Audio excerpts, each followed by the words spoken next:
So I'm just going to continue to kind of go through the town here. I'll actually go to being my main character again. So this is just sort of an example of one of the little villages in the game.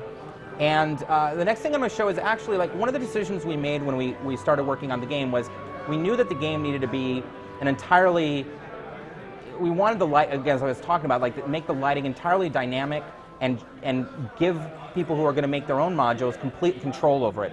So while this won't be in the final game, this is just sort of an example of how lighting works. We actually have a sun, and the sun I can move around and just whenever I want. I don't, I can put it wherever it goes. And actually, the sun is actually up in the sky. And so if I can actually find it, it's always kind of a pain in the ass to find it. So I have to follow my shadow.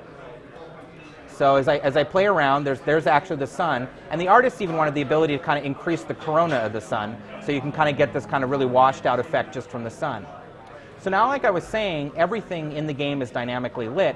So, so if, in other words, but to do that, we need to actually have just more than the sun. So we have a light that is actually like the sky, like the blue sky beating down, and then the reflection of light coming from the bottom.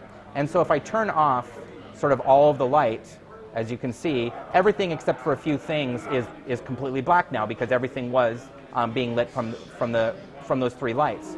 So to kind of show the range of stuff you can do, I can go in and kind of turn the skylight back on and just make everything red. I can then take the ground light and turn it and make it blue. So you can now sort of see what is lit by the skylight and what's lit from the ground light. And then I can come in and I can go to the sun and I can make the sun this crazy green light.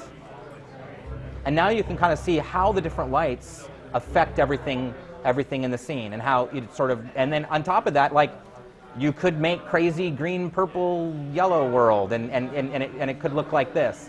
So, and then on top of that, there's also the ability to go in and play with the clouds are all dynamic, in that you can kind of come in, you decrease the cloud cover, or increase it.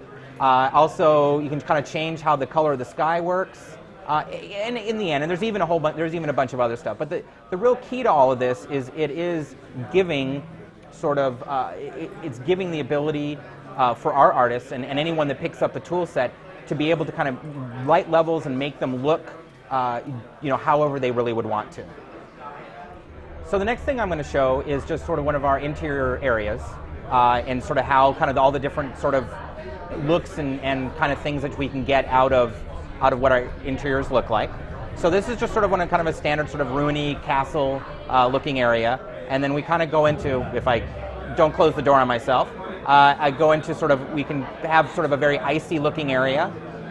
There's actually a big battle in this area, but I wanted to get through that quickly. I'll really stop doing that. And so this just sort of, again, gives kind of a different feeling for how the different areas look within the same area. And so this is what this whole area is sort of, as you can see, is the Temple of Seasons. And so what we've done is we've kind of created every little room is sort of gives a different kind of feeling of whether it's ice or fire or in this case sort of very kind of green in life. And then if I open the book here, I'm going to basically fire off a big battle. And so these are basically huge stone golems, or earth elementals, sorry. And this is just sort of an example of sort of a big fight in Neverwinter. My character's invulnerable right now, so I can sort of pretty much kill everything, and they can't touch me.